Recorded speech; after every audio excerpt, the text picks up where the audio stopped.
This week we are discussing how NATMI has grown from its 1940s roots out of Pennsylvania into the organization that it is today, covering the United States and Canada. Join us this week on the Trucking Risk and Insurance Podcast. Jeff and Kim are next. Welcome to the Trucking Risk and Insurance Podcast. Jeff and Kim to the Trucking Risk and Insurance Podcast. Jeff, can you start off and give us a brief intro? You bet. Hi, Chris. I'm Jeff Arnold, Executive Director of NATMI. I've been with NATMI since 1994, running the training and certification programs that we offer. Yeah, Jeff, you've been with NATMI for longer than I've known about NATMI. Mr. Richardson, can you introduce yourself? Yeah, sure, Chris. It's great to see you. Kim Richardson, president of KRTS. We have a couple other businesses that we're involved in, Transrep and in the rearview mirror. And I'm really excited to be on this show today, Chris and Jeff, because NATMI's near and dear to our hearts, and we've been partners with NATMI a long time. And I'm excited about what we're going to talk about today. So thanks for having me and Jeff, and thanks for doing this. Well, of course, you know that I'm excited because I, support NATMI, proud to have my CDS, the Certified Director of Safety, and proud to be associated with NATMI and helping spread the good work that I believe that they do. Jeff, can you tell us, let's start off a little bit of history about NATMI. Where in the heck did it come from? Well, I think a lot of folks know that, are familiar with NATMI as a program that's run under the auspices of the Truckload Carriers Association. And, we're does programs in partnership with state trucking and provincial trucking associations and other partners. But what probably most people don't know is that it has a pretty long and rich history. It's been around for a very long time. It actually was started in 1944 by a gentleman by the name of Amos Neihart, who was a professor at the Pennsylvania State University. And he is credited with being the father of driver education in the United States. So he's kind of, at least in the driver training arena, he's kind of a famous individual because he's really kind of got driver education started. And he was running the driver education program at Pennsylvania State University when he saw that there was a need for not just four-wheel drivers, but commercial industry fleet operators. And so he thought it would be a good idea to start a program for motor fleet supervisors. And so in 1944, he founded what was then known as the National Committee on Automotive Fleet Supervisor Training. That's a mouthful. Yeah. And it later got changed to the National Committee for Motor Fleet Supervisor Training and took out the Automotive Fleet Supervisor part of it. And it originally offered programs for automotive fleet supervisors through various universities. It started just at Penn State University as a program there, and then became a consortium of universities that were offering the training programs. And Amos, brought together a committee made up of, and this is hence the name National Committee at the time. He brought together a committee made up of representatives from national organizations like the American Automobile Association, the American Insurance Association, what became the American Bus Association, the American Trucking Associations, and some insurance companies like Nationwide Insurance, Highway Users Federation, the National Private Truck Council. So they had an initial meeting in November of 1944 and founded the organization. And the Automotive Safety Foundation awarded $14,000 grant to Pennsylvania State University to start it. Now, I don't know what $14,000 is in present value, but I think it's probably a pretty good chunk of money for starting an organization. The objectives of the program were to serve as a central clearinghouse for developing training, furnish staff direction, and develop new and improve existing materials, and establish minimum standards for motor fleet vehicle supervisor training, and to do research studies in the field of motor fleet operations. And so that was the basis on which it was all started. And it really, largely, a lot of those original goals are still what NATMI is about today. The program at Penn State started offering certification in 1955. So the certifications that we currently offer, most of them were started in 1955 when they started with the Certified Director of Safety, Certified Director of Maintenance and Equipment, Maintenance Supervisor, Driver Trainer. And they also actually had a Certified Pupil Transportation Professional designation back in 1955. That one lasted for a while. There was a pupil transportation organization that was founded in later years that ended up kind of taking over that certification. But NATMI was also involved with bus fleets for some time. And there are a fair number of bus fleets to this day that, have certified directors of safety through NATMI. And it stayed at Penn State until the early 80s, when Penn State kind of had some funding issues around the program. And so the program moved to Michigan State, where it stayed until 1993, when it once again kind of ran into some issues with university funding. And in 1993, the executive board voted to move the operations to the American Trucking Associations. And that's when it actually ceased being a university-run program and became, an association-run program. Although it retained university affiliation. And in that first year with ATA, it was still affiliated with Michigan State. It's had various other university affiliations since then. And if you'd like, I can get into how then it became part of the Truckload Carriers Association.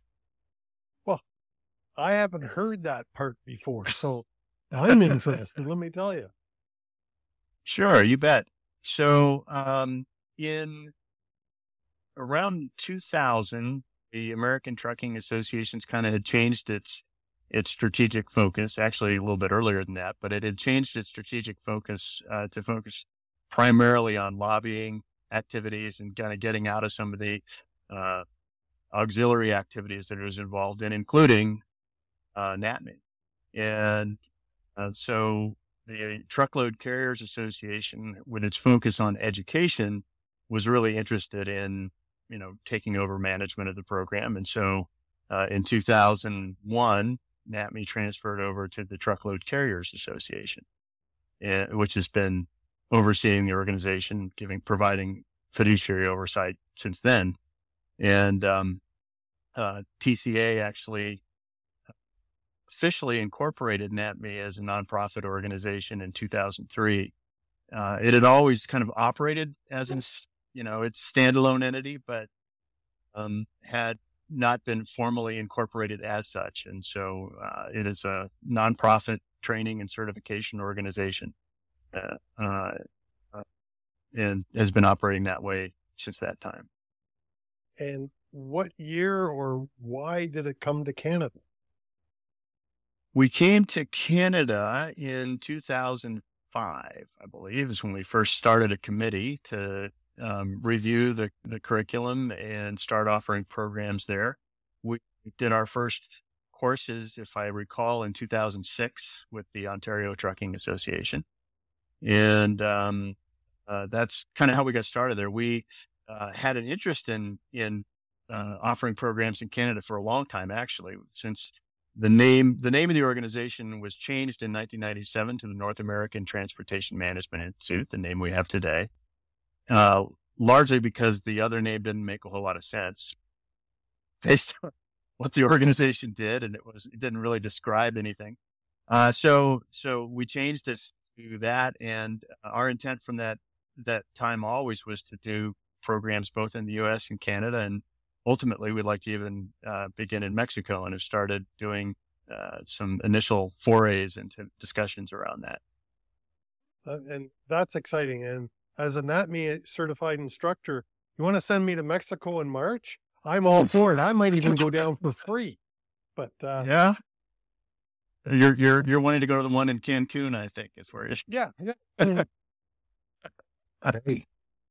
So we've got Kim with us because there is a new push. I don't want to say new push, but the Canadian curriculum.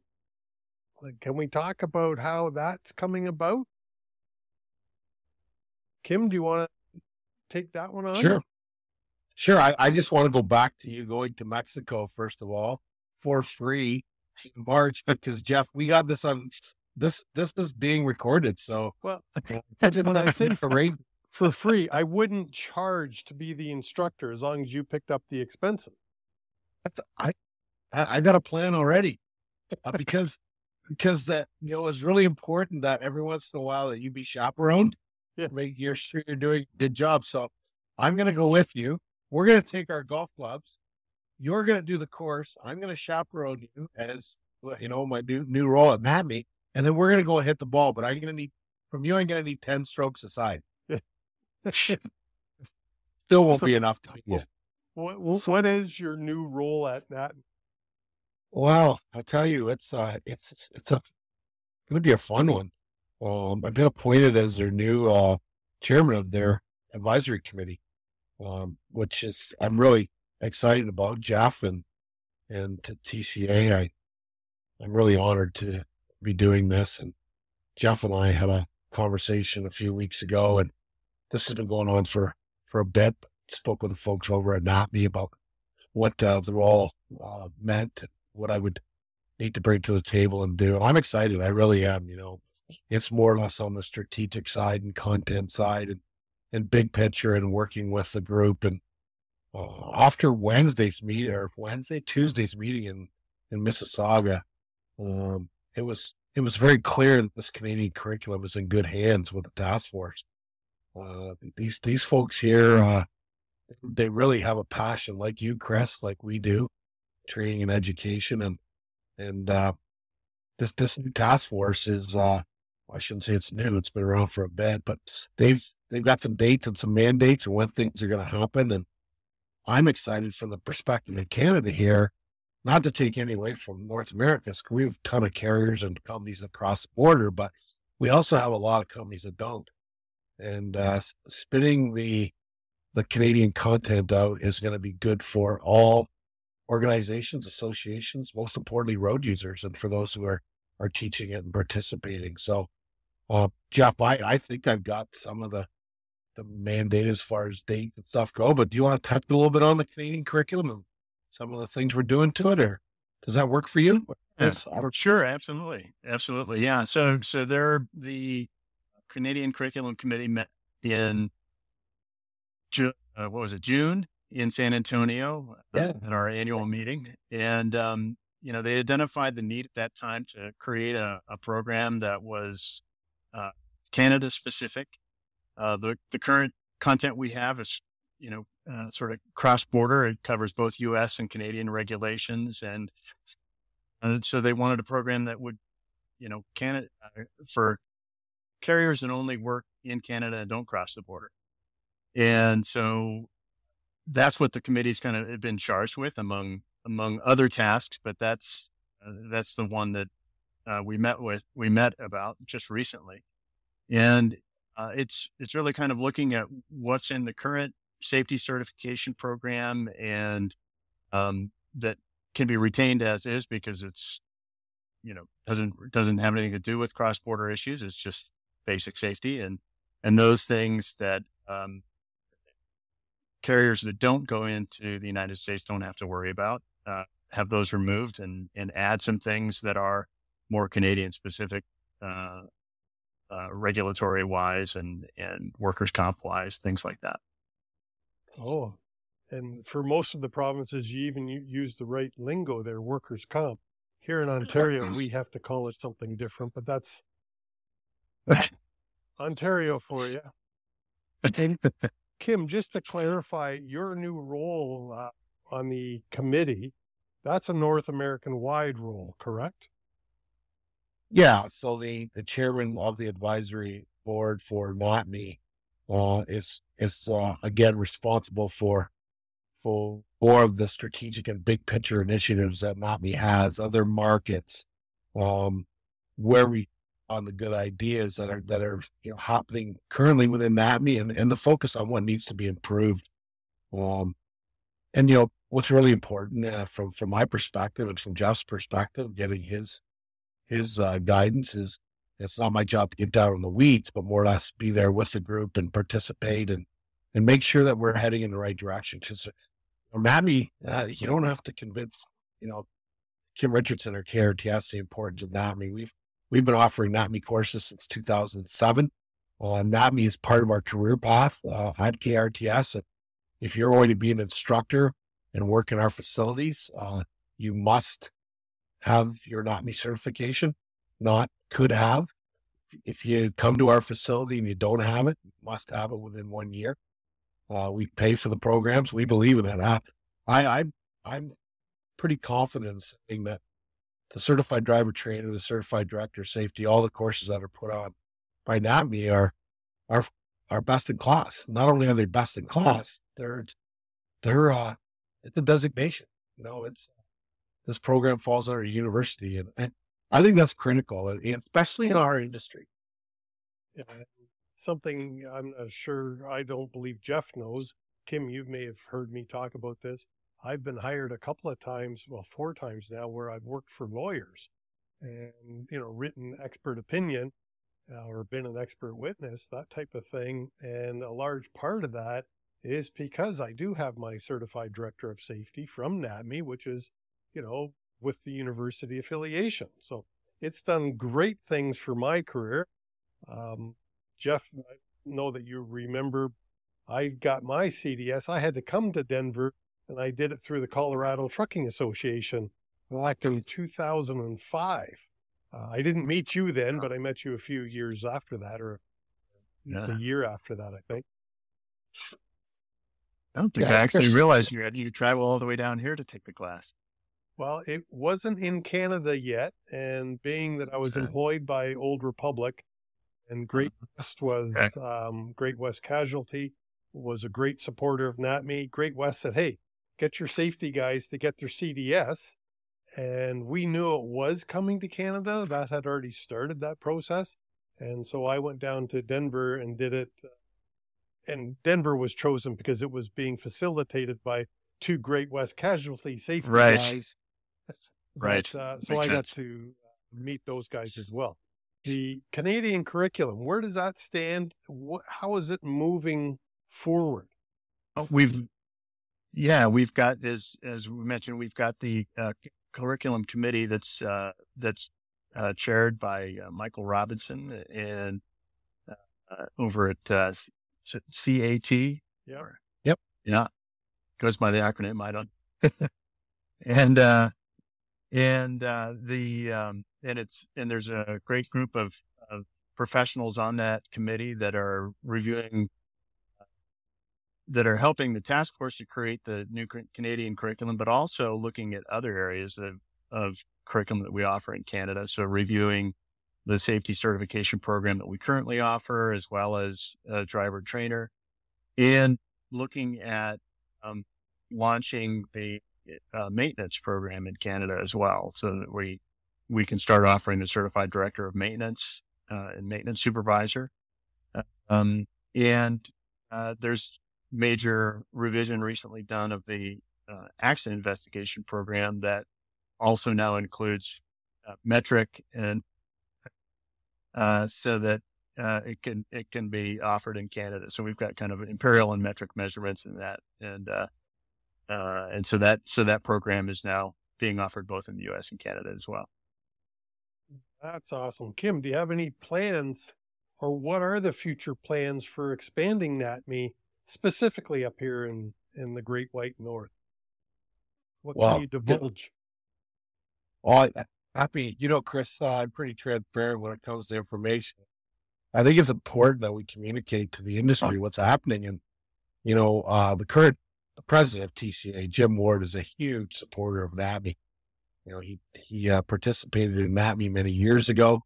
When he come on board as the president of TCA, he uncovered NATMI and said, listen, there's way too much more we can be doing here. And I'm excited us here, especially in Canada, Chris. You've been involved with us offering NATMI out on the East Coast.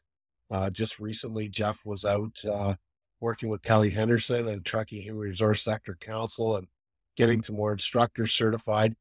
And I think that's one of the big keys, is having enough qualified, certified instructors to deliver the course. And you did such a great job, Chris, and have continued to do such a great job with all of, our partners and customers. And I think we need to continue on with that high-end quality of instructors like yourself. And I know that we as a task force, we appreciate you agreeing to being a subject matter expert and participating in reviewing that Canadian curriculum. Just recently, as recent as yesterday, Mike Million, president of the Private Motor Truck Council of Canada, has agreed to join the task force. And also just as recent as this morning, Jim Campbell, very well known out in Winnipeg, and works heavily with a lot of carriers out there, has a first-class training facility, actually named first class, and he's going to be a subject matter expert as well. So Jeff has been working diligently with our task force up here. And the people that are going to be reviewing this curriculum are really knowledgeable folks who have a good grasp of education and training and trucking. So, NATMI was best in class before. It's going to be a hybrid of best in class in the future. That's for sure. I'm confident. Well, if I can highlight one thing about NATMI that I think is really important, is that the instructors do have to go through a vetting process and then a training process before they can be allowed to give the course or facilitate the course, whatever it is that you want, however you want to say it. Jeff, how did that come about? Why did you think qualifying the instructors was important? Wow. Well, that goes back quite a ways. When I first started with NATMI in 1994, we didn't have an instructor train the trainer program. And it was that experience that said we need an instructor train the trainer program. We had a lot of volunteers out there that were just that hadn't been trained and were teaching classes. And let's just say the quality was variable. and based on input or evaluations I was getting, I said, boy, we need to do something about this. And so I worked with our university partner at the time it was Indiana University of Pennsylvania to put together a train the trainer program for our instructors and make it a requirement. So I think we had our very first train the trainer in 1995 and have been doing it ever since. I think, and that was one of the first times I ever met you, is I got sent to Colorado to get trained, and you were leading that train the trainer with the only other participant I remember. Mike Woodrow, probably. Oh, no, sorry. You did it, but with Mr. Guest. Okay. Okay. Oh, nice. Jeez. Hey, Chris, just to parlay a little bit about what Jeff's talking about, the accreditation with universities.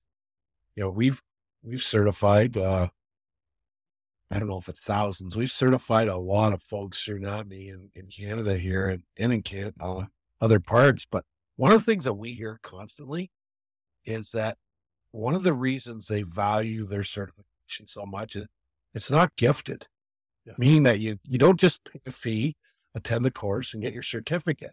There's a number of people who don't obtain their certificate because they haven't done the work or met the qualifications. And I think that speaks volumes to this type of an accreditation process. And kudos to NATMI for doing that.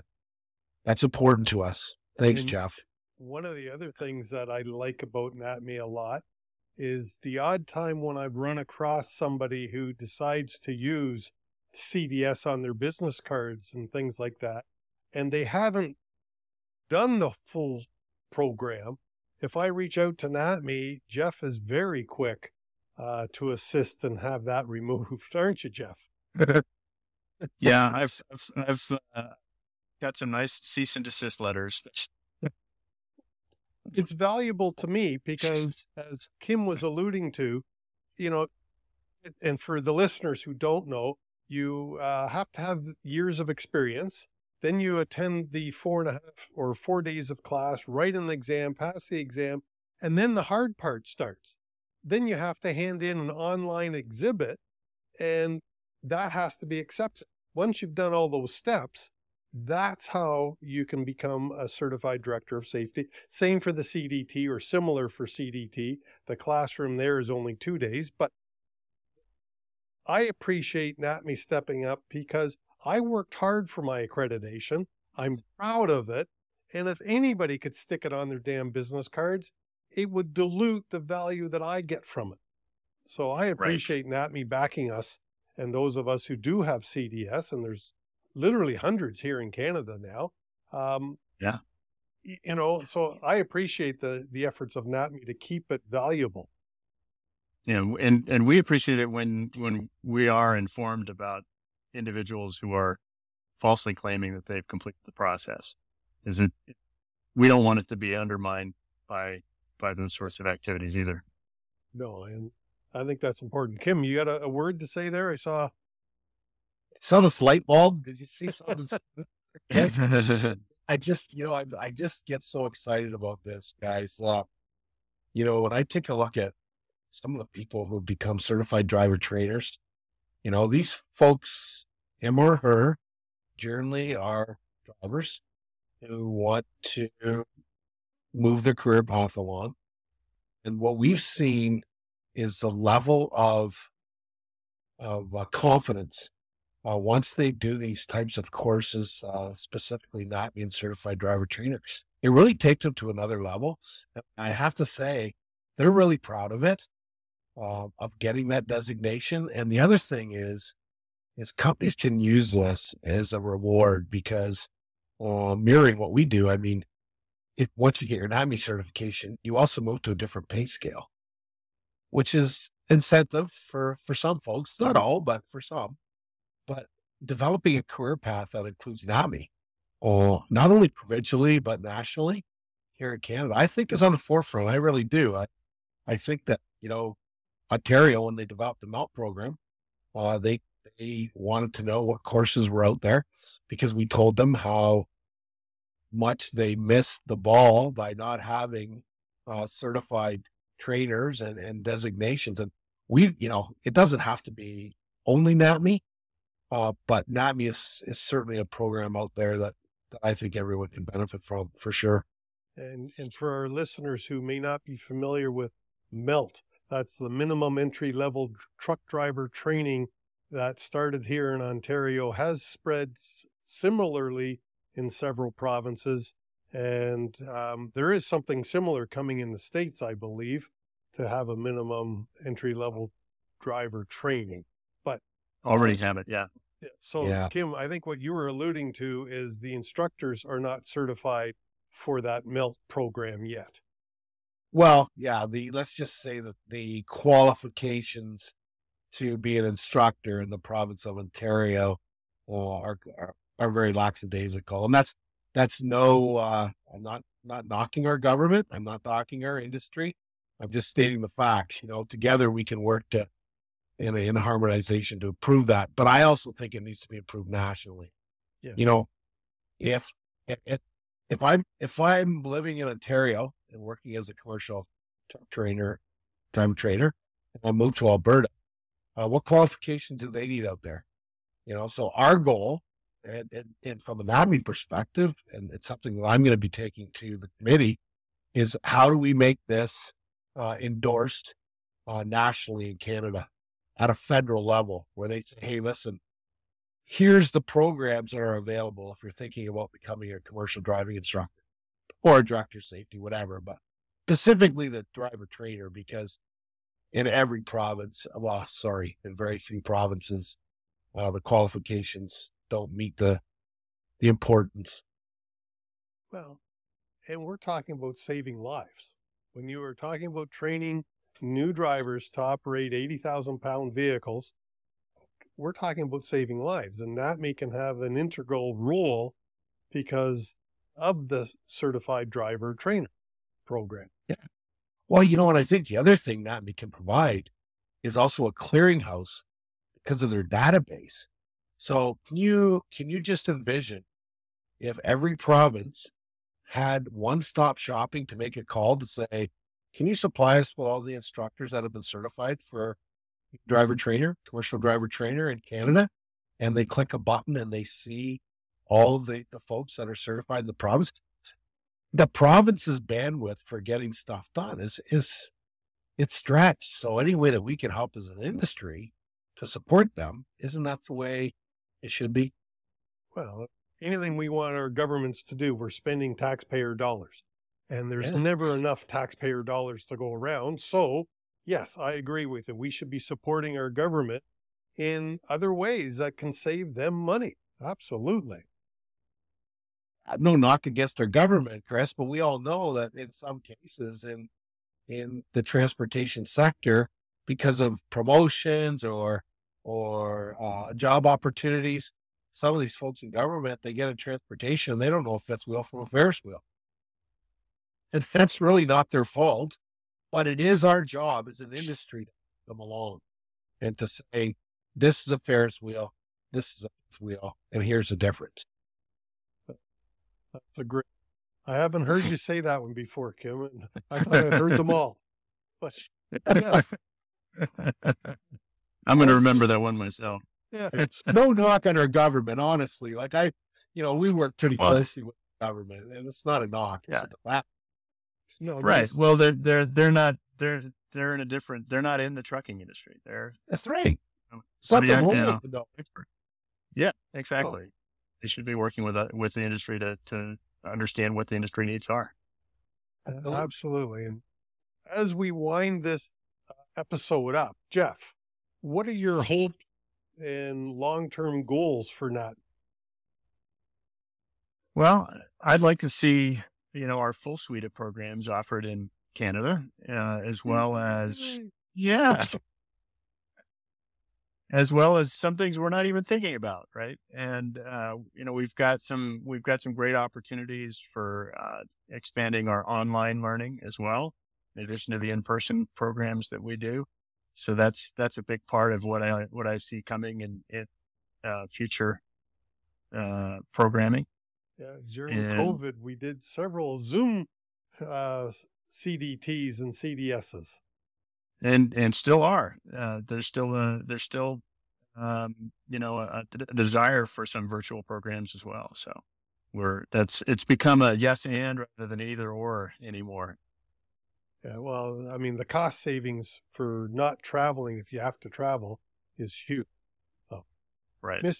Mr. Kim, what do you see happening in Canada for NATMI in the near future? Well, I love what I'm hearing from Jeff. I've heard it before, and knowing that TCA, Truckload Carriers Association, is on board with this, and that they've actually appointed someone at a high senior level to work with Jeff, to give tools and resources and work together. That's really exciting as a partner. I think that the importance is that we stay focused.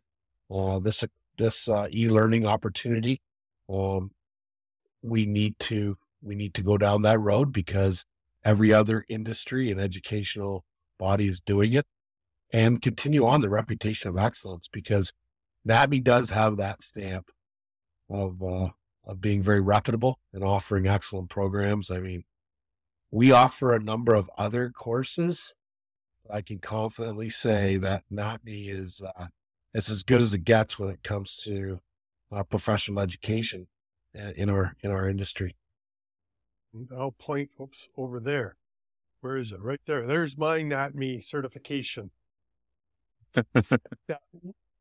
I know I've got the old university stamp on there. Jeff, what's the current university that is issuing the certifications now? Well, that's a pretty exciting new partnership that we have. It's the University of Denver Transportation and Supply Chain Institute. And they're the only university that receives scholarships from the Intermodal Association of North America. And so they've got a bachelor's degree in transportation and supply chain. They've got a master's, bachelor's, and I think they've stood up a PhD program. Yeah, and if you look at their board of directors, it's kind of a who's who in transportation. It's really an impressive organization. So that's who we're working with now, and there's a lot of exciting synergies we'll get through working with them. Awesome. Jeff Arnold, director of NATMI, and Kim Richardson, KRTS. Thank you both for being on the Trucking Risk and Insurance podcast. This has been awesome. And for those of you who need more information about NATMI, there will be links in the show notes down below, right to the NATMI website. And if you've got questions, you can reach out to Kim or I. Or Jeff, I'm sure you'll field questions for us as well, Jeff. But thanks, guys, for coming on the show.